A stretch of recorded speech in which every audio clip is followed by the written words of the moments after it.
Hi everyone! Welcome to Extraordinary Taste.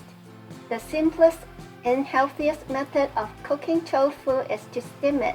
For best results, use soft or silken tofu. They have a smooth, creamy texture similar to pudding.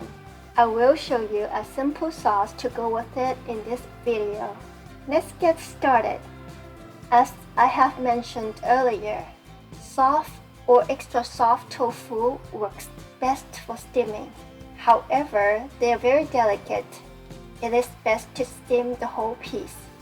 It will take about 8 minutes to steam through the whole piece over medium-high heat. While steaming, let's prepare the sauce.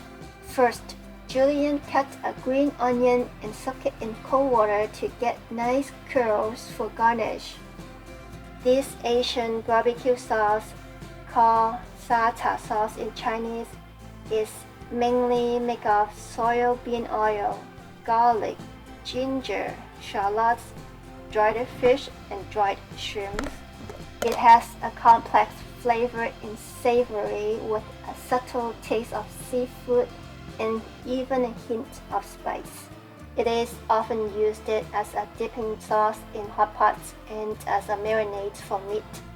As for the tofu sauce, 1 tablespoon of this Asian sauce, half teaspoon of soy sauce, half teaspoon of oyster sauce, 1/4 teaspoon of sugar, 1 teaspoon of sesame oil.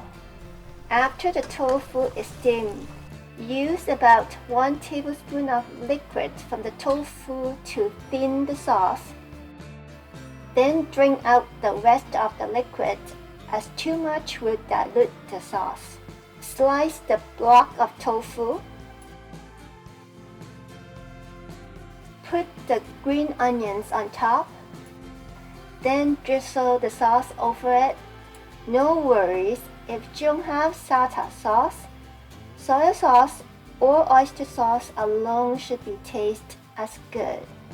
It's just that simple. That's all there is to it for the dish. Thank you for watching. I will see you next time.